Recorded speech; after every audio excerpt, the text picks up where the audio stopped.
Good morning, everyone. Isn't that neat music? It's really amazing how wonderful those steel oil drums sound when you pound on them. That's all they're really usually made of is old oil drums, and it's a pretty spectacular instrument. Anyway, today we're going to talk about the Caribbean islands and the Bahamas.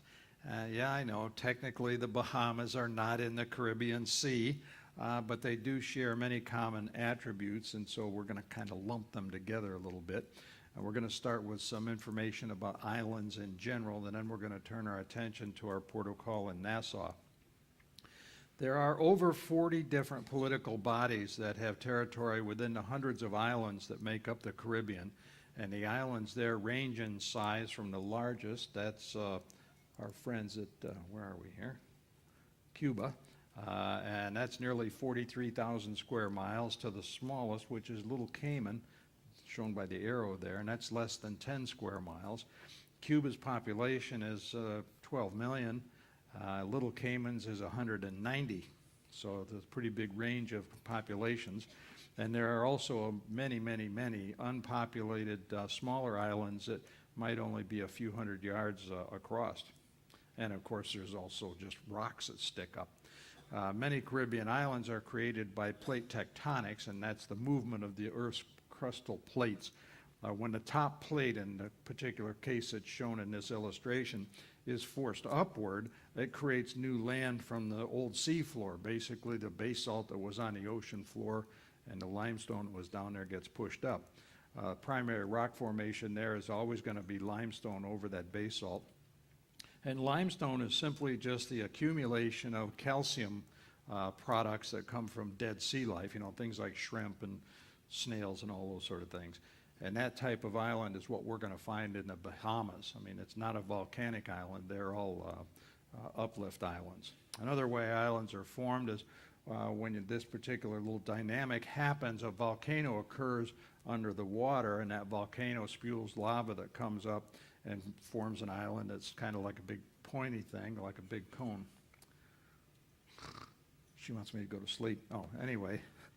After the islands are formed, particularly when they're formed by a volcano, a wind and pounding surf and rain and all that, causes some of that volcanic rock to start to break down and fracture, and that makes sand and soil and clays. And those islands are all basalt and granitic based.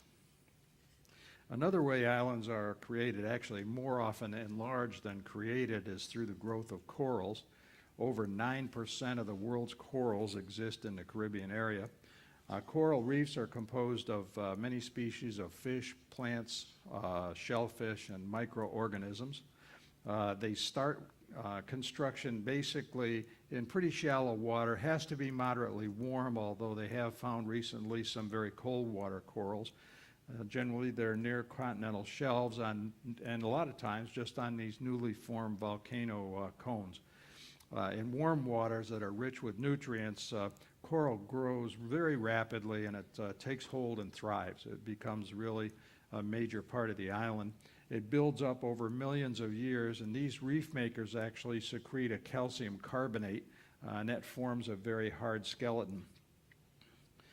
The animals themselves are very colorful in life, but because of changes in the water quality, or I can't make it any louder. Gary has to make it louder. I couldn't hear you. Turn on your hearing aid. She's always on my case. Anyway, what happens when the water gets too warm or the water quality degrades is the coral bleaches. It turns this ghostly white, and that means that the living organisms that made those structures all died. So all that's left behind is the skeletons. After their death, that causes a real problem for the people on the islands, because the coral itself prevents erosion of the island shoreline, and it also provides a pretty big source of income and food for the local residents. Of course, once it's dead, there's nothing that goes there, no fish, no plants or anything, and the shoreline will start to break down.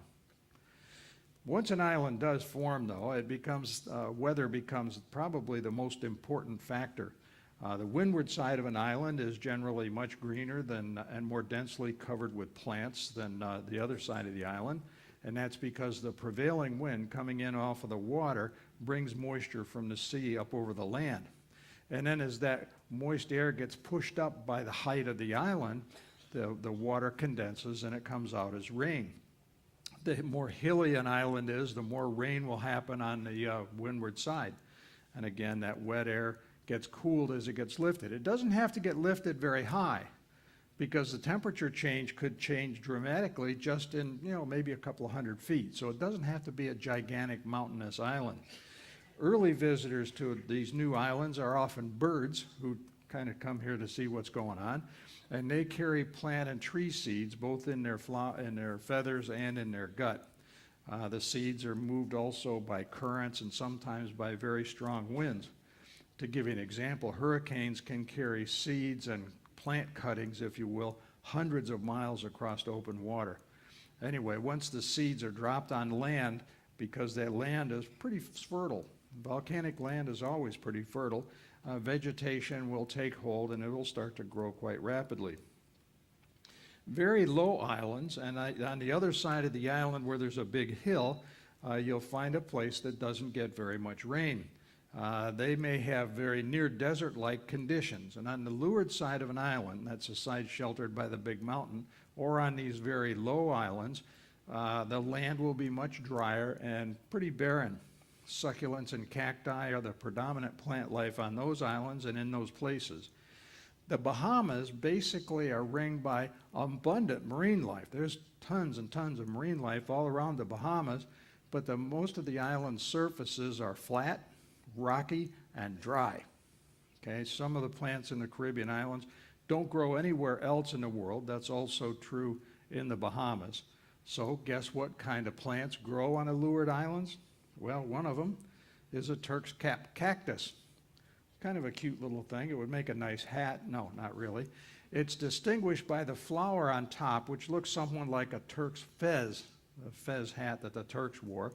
It's an edible fruit that's on top that tastes kind of like a strawberry. Of course, you have to get past all those sparkly, spiky things first. But anyway, Turk's cap has spines and very sharp edges. The spines themselves are quite stiff. So if you're walking around and you see these things on the ground, be real careful that you don't rub your leg up against them, because they will inflict some pretty painful scratches. They're found on almost all the drier islands in the Caribbean as well as in the Bahamas. And it's supposedly, these plants are very easy to grow, even for beginners. Now that's my kind of plant. You throw it out in the backyard and let it go. The Caribbean islands are abundant with fish, eels, crustaceans, octopi, and a multitude of marine mammals. Most common here are the bottlenose dolphins. They're about 8 feet long, and they weigh between 700 and 800 pounds. That depends on how much time they've spent at the buffet. Bottlenose dolphin can live about 40 years. Now, as we're sailing along, and you'll be able to, well, wildlife sightings aren't guaranteed, but if you're up on deck or looking out, you might be able to see them as we're going along, because they generally like to swim right alongside of ships. They leap out of the water. You'll see them doing their normal porpoise leaps. Occasionally, you also see them just stick their head up and do a thing that's called spy hopping, where they just kind of get up and look around. They love to follow ships. They do a thing that's called wake or bow riding, and scientists aren't really clear on why they do that. I personally like the theory that they're just having fun, because I think it's kind of cute. Anyway, you will be able to see these animals in the Bahamas, both at parks as well as in the waters as we're going in and out. That's, of course, if you're on deck 24/7 with your eyes peeled and looking over the side. There are about 300 species of turtles in the Caribbean Sea and in the part of the Atlantic where the Bahamas are. Many of them spend much of their lives underwater, but all turtles and tortoises have to breathe air.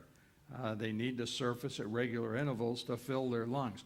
There are a few turtles that actually can get oxygen from the water using gills, but they primarily get their air by breathing through their nose and mouth.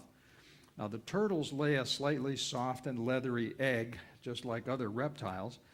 On some species, the temperatures determine if an egg becomes a male or a female.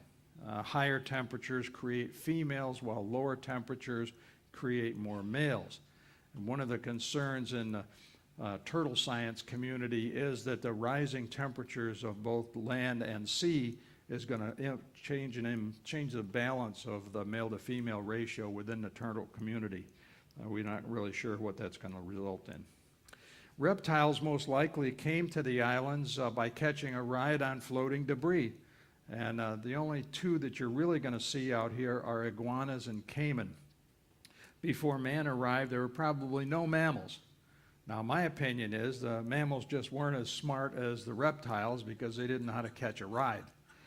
The first humans brought goats, pigs, dogs, and other animals as domestic livestock. One of the very early species was the agouti, or it's called the caiman rabbit. It's really a large rodent. It was used as a source of food by the early natives in the islands. These animals are monogamous and they mate for life. An agouti grows up to about 25 inches long, and they weigh maybe as much as 8 pounds. I guess on a barbecue they might be quite tasty. Oh, I'm going to catch it for that comment. Anyway, these animals, they're really amazing. They can hear fruit falling from a tree far away, maybe as far as a mile away, just like I can hear the pastries hitting the pans up in the terrace and at the tea. Anyway, beginning about 6,000 years ago, the islands were populated by 3 waves of Indians, the Chiboney, the Arawak, and the Carib. Now, nearly all that remains of the very early ones, the Chiboney, are their petroglyphs. This is an example of some of the petroglyphs that the Chiboney left behind on the island of St. Kitts. The Chiboney were a stone people, or Stone Age people, and they're believed to have been the earliest arrivals that came from South America, came up out of the Orinoco River Valley, probably from as far south as down into the Amazon. They lived a hunter-gatherer type lifestyle. They apparently had a very poorly developed social structure, but they were pretty peaceful people. It wasn't so hard then for them to be overwhelmed by the more advanced cultures that started to move into the Caribbean. The first of these was the Arawak, and those people were also known as the Taino. Now, the Arawak lived in villages that were built around ceremonial ball courts where they'd play a game that's much like modern-day soccer. As far back as 2000 before the Common Era, BC or BCE, pick your acronym, there were Arawak migrations into the Caribbean that came up again from the Orinoco River Valley in Venezuela, and they worked their way from island to island up to Puerto Rico, Haiti, Dominican Republic, and so on. These people were short, they had olive skin, they bound their infants' foreheads to shape it kind of into a point. This, along with black and white body paint, they considered to be quite attractive. The social structure consisted of a chief or a chieftain who led the community, and that individual had significant power. Chiefs and other influential members of a tribe all wore nose plugs and earrings and rings that were made of copper and gold alloys. The Arawak kingdoms were based on their religious beliefs. The spirits of the land were called zemis. The term refers to the idols and fetishes that were believed to have been used by people on the islands, and those people believed they all were inhabited by powerful spirits.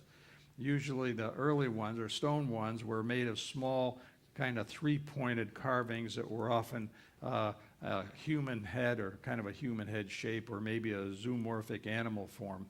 The one shown here is in the Walters Art Museum in Baltimore, Maryland.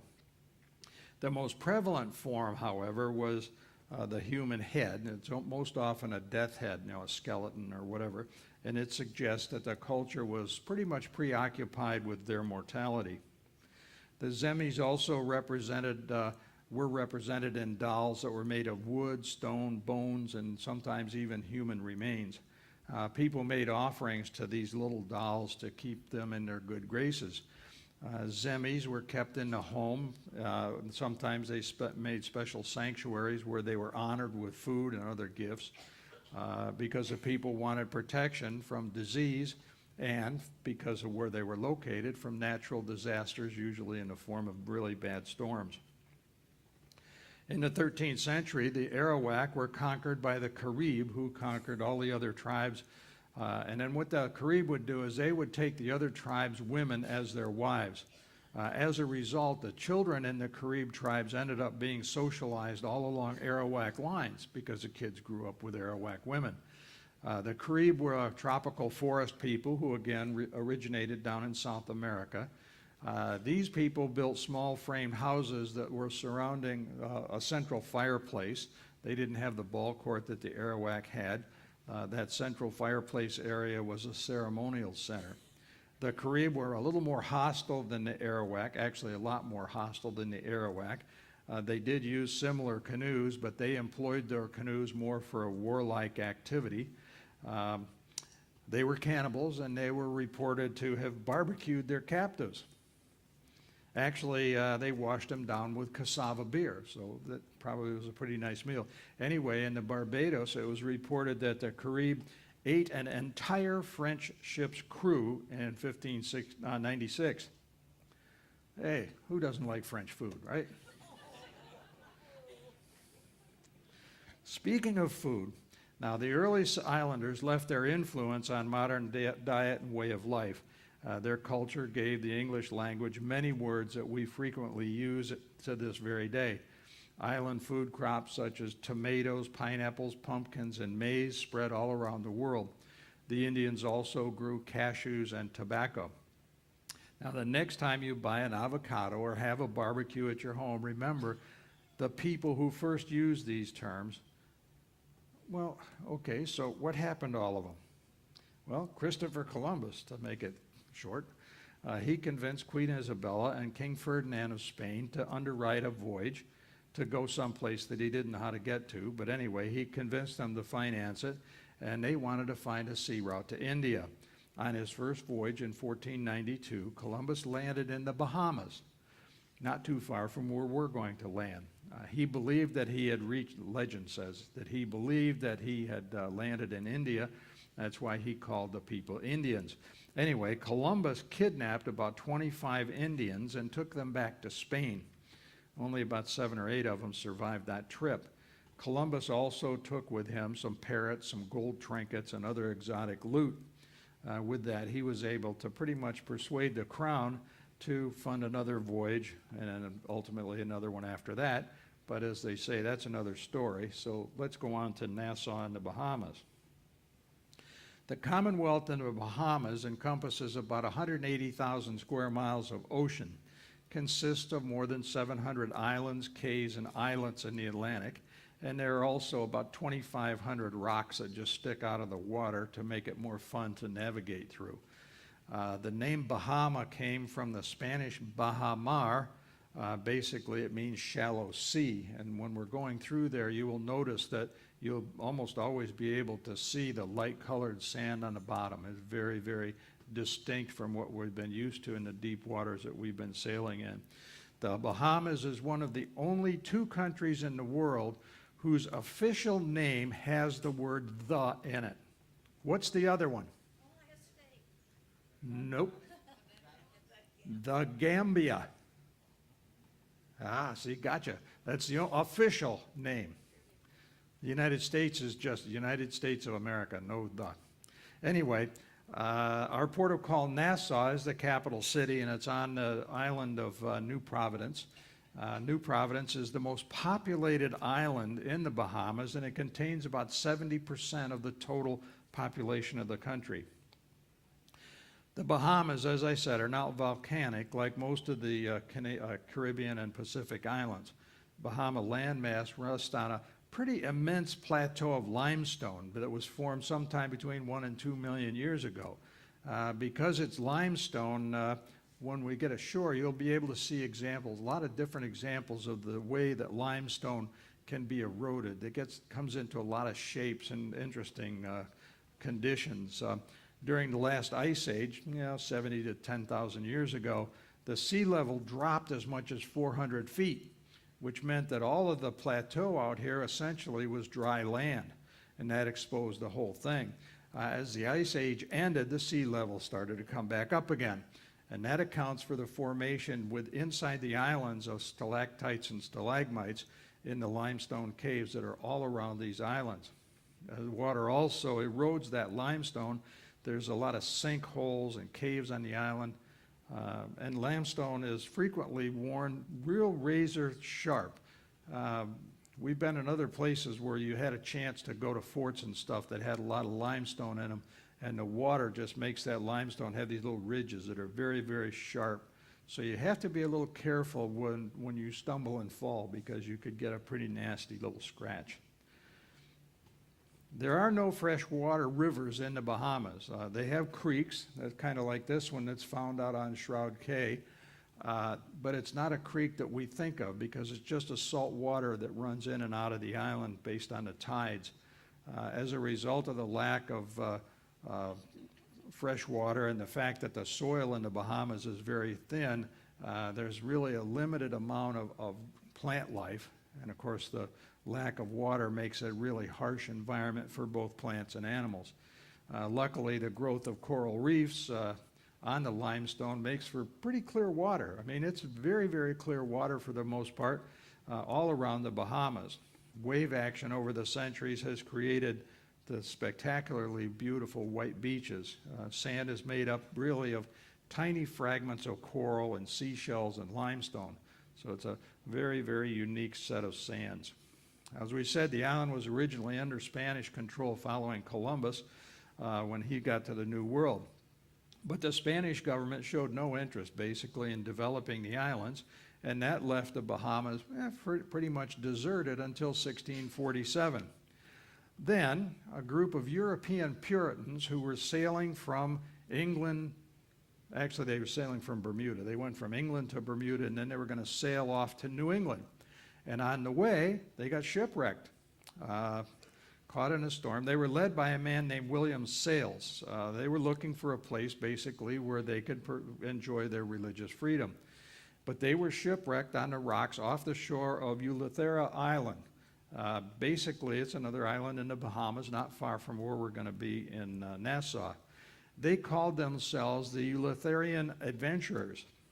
The pilgrims made their way to shore. They found shelter in this big cave that they named Preacher's Cave. Basically, they had shelter, but they lost almost all of their provisions in the shipwreck. Now, they did salvage whatever they could off of the ship, but they were in pretty desperate straits. So one of their members was a sailor. There we go. One of their members was a sailor, and he basically said, okay, I'm going to build a small boat out of the debris from our ship, and I know how to get from here to Boston. And he did. He followed the Gulf Stream, which was just a little bit to the west of where they were, went up along the coast of Florida, and kept sailing north until he got to New England. Basically, because of that Gulf Stream also, there's a lot of warm water there, and that creates a lot of conditions where storms come up, particularly in the summer and autumn. Isn't this autumn? No? Anyway, that's when hurricanes kind of go through here. And all of the Bahamas are low and flat, and they have ridges that usually, some of these islands are only maybe 66 feet high. So they're not exactly gigantic islands.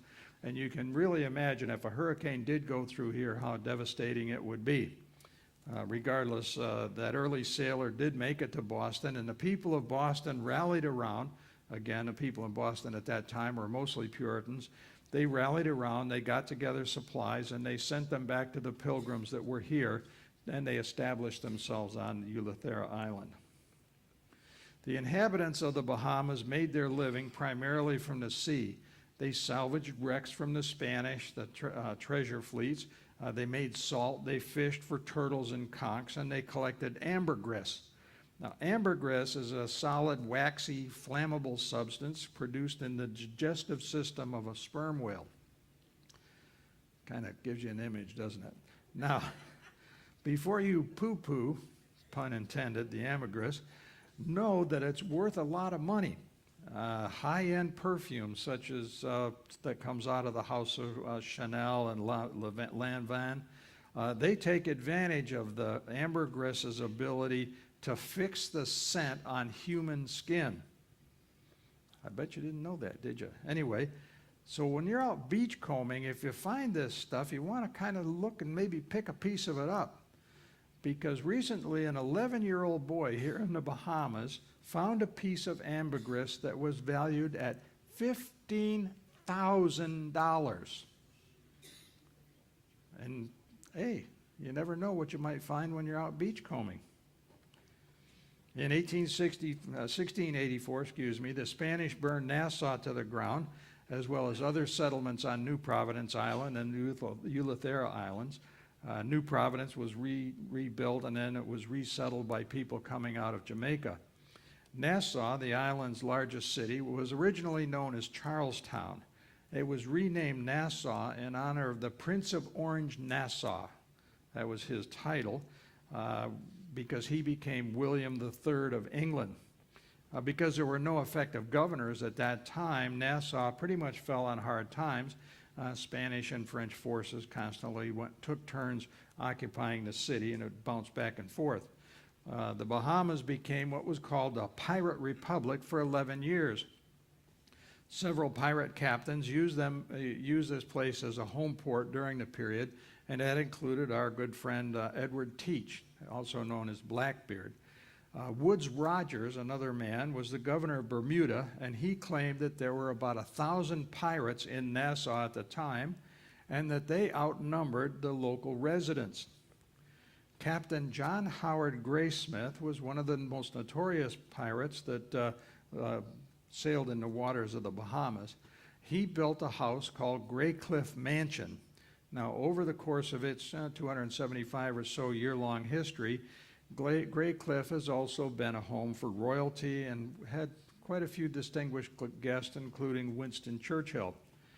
Today, the house is a landmark. It's listed on the National Record of Historic Places, and the John Howard Graysmith is one of the most famous cigars. I never knew cigars came from the Bahamas, but they do. And it was a preferred cigar of the pirates. So I guess the John Howard Graysmith would be a great cigar to take home as a souvenir, if you're a cigar person. The Pirate Republic came to an end in 1718. Governor Rogers reached Nassau with a small fleet of warships, and some of the pirates sailed off, but a few offered some brief resistance, and then about 300 of the remaining pirates cheered Rogers and gave their oath to King George. But that didn't last long, because they realized that the king wasn't going to give them any money, so they went back to pirating again. Now, Woodes Rogers himself was an interesting character, because he was also a privateer, perhaps even a pirate. But he did successfully reform the civil administration of the Bahamas, and he restored the commerce of the islands. He cleaned up Nassau and rebuilt the fort that was here using his own money to overcome some of the problems that existed locally. 2 years later, the Spanish again attempted to take the island, but they failed in their attempt to capture Nassau. The English established a plantation economy that produced sisal or sisal. It's a kind of an agave that originally came from the Yucatan Peninsula, and it's used to make rope. During the American War of Independence, Nassau experienced pretty much an economic boom with funds that came from privateering as a result of that war. They built a new fort, they installed street lights, and about 2,300 new homes were built. The city of Nassau was extended, and they started to fill in all of the mosquito breeding swamps around the island. The Battle of Nassau during the war resulted in a brief occupation by the American Continental Marines. Graycliff Manor became the headquarters for the American, and they also used it as a garrison. And that's why when you go there, you'll see bars on the windows of the wine cellar. Actually, I think the bars were put there to keep the Americans out of the wine, but maybe it was to keep the Americans in with the wine. I don't know. Anyway, the American raiders, when they left, they took ships, gunpowder, and the military forces and stores and everything with them. They didn't leave anything behind except for the Graycliff Manor. After the Revolutionary War, the British resettled about 7,300 loyalists who came here from what had been their colonies, and they brought their slaves to the Bahamas. These people all came from New York, Florida, as well as from the Carolinas. The European Americans were outnumbered by their African American slaves, and the ethnic Americans remained pretty much a minority in the territory, and in a lot of ways are still today. Nassau was a port for the blockade runners that made their way to and from ports all along the southern Atlantic coast. They were basically providing support and trade for the Confederacy. On the island, the Pompey Museum of Slavery and Emancipation is located in Nassau, and that's just a short walk from the harbor. The museum is named in honor of a courageous slave whose name was Pompey. It's a permanent exhibit that illustrates the history of slavery, the abolition, and the emancipation in the Bahamas itself. It's a collection of artifacts. It's kind of meager. It's not the largest museum you're going to go to, but it has a good assortment of articles and photographs. It's housed in a building that was constructed back in 1769, and it was a building where they actually auctioned off the slaves that were brought here from Africa or from the Americas. Today, nearby Pompey Square is a social hub for kind of the island. They have local festivals there and art shows and so on. And around the square there are restaurants, bars, and of course the ubiquitous souvenir shop. Now, Britain abolished the international slave trade, but slavery itself wasn't eliminated for many more years. In the first 2 decades of the 1800s, literally hundreds of American slaves and black Seminole Indians escaped from over in Florida, and they settled in the Bahamas. Many of them were aided by the Bahamian people who brought the slaves here in their sloops, and others fled from the mainland by canoe. We'll talk a little bit more about the Seminole and the slave thing in the next lecture. It'll be about Florida. Anyway, Graycliff Manor was commandeered at the time as an officer's mess for the West Indian Regiment during the American Civil War.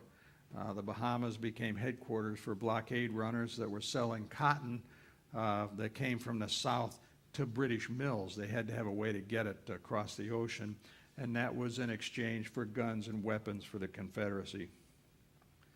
In the 1920s and the 1930s, Nassau profited quite a bit from prohibition in the United States. Rum runners found the short offshore distances not very far from Nassau into the States.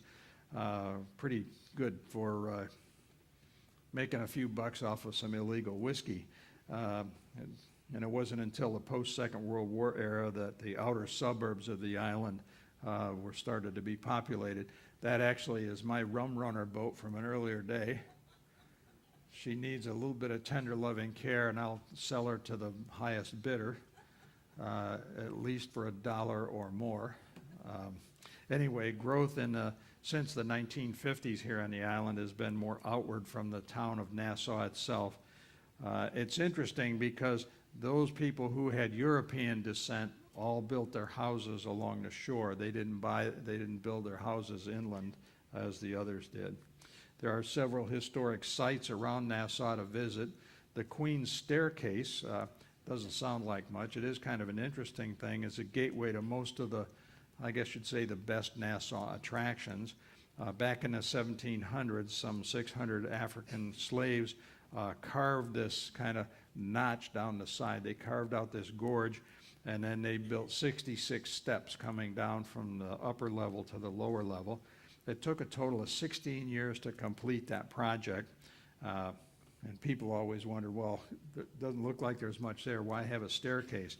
Well, the Bahamas at the time this was built was still the target for European marauders who wanted to get control of the Caribbean. They wanted to be able to look south and control everything that was down there.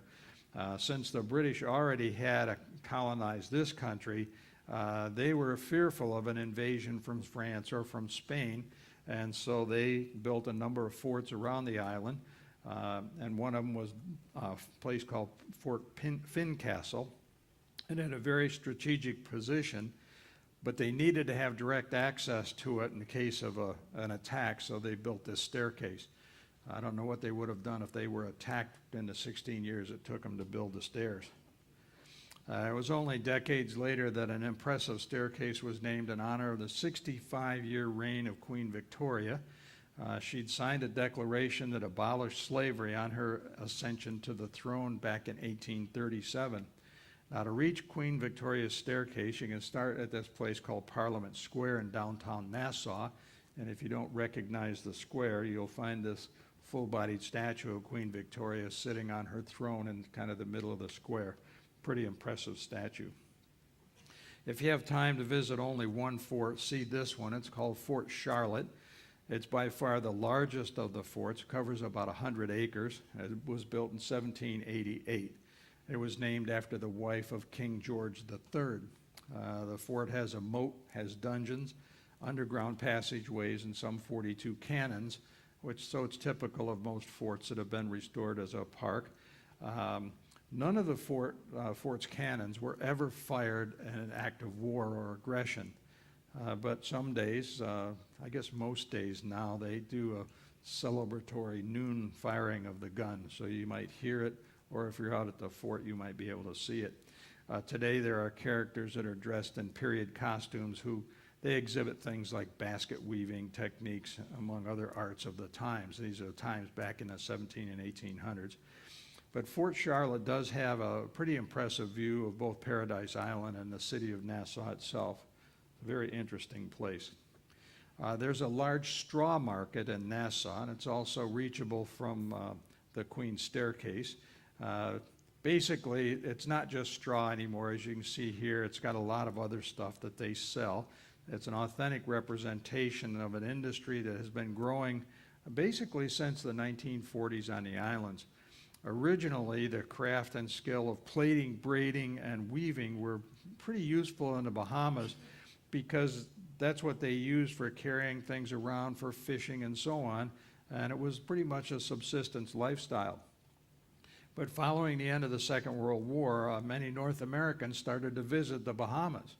I think they were trying to find where their rum came from. Anyway, they came here for vacation, and the local people realized that the straw craft souvenirs would grow in popularity, and so they started to really produce them. So let's see what they look like.